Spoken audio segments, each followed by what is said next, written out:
ભુજ તાલુકાના સુમરાસર ગામે 3 દિવસ સુધી અલગ અલગ કાર્યક્રમોની ઉજવણી કરવામાં આવી, જેમાં જન્માષ્ટમીનું પર્વ પૂરા ભક્તિભાવ સાથે અને પરંપરાગત રીતે ગ્રામ્ય ઢબે અને શાસ્ત્રોક્ત વિધિથી સુમરાસર ગામમાં સંપન્ન કરવામાં આવ્યું. ભગવાનના અલગ અલગ લોકોનો લાભ લીધો હતો, ચડાવો પણ કરવામાં આવ્યો હતો.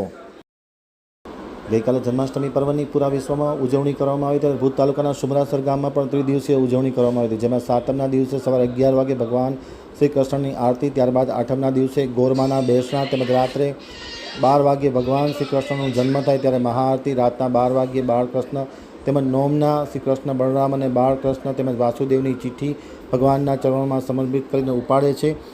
જેને ભગવાનની મરજીથી જેના ભાગમાં હોય તેને આ લાભ મળે છે. ત્યાર પછી ગામમાં મંદિર ખાતે શણગાર કરવામાં આવ્યો હતો.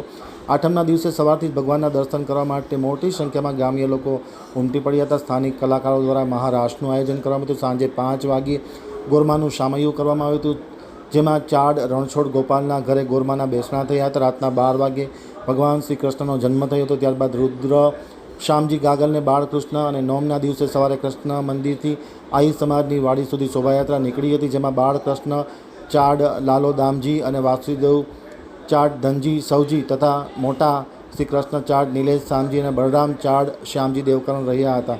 શોભાયાત્રામાં નંદઘરે આનંદભાઈઓના નાદ ગુંજી ઉઠ્યા હતા અને કાયદો અને વ્યવસ્થાની પરિસ્થિતિ જાળવવા માટે પોલીસે બંદોબસ્ત ગોઠવ્યો હતો.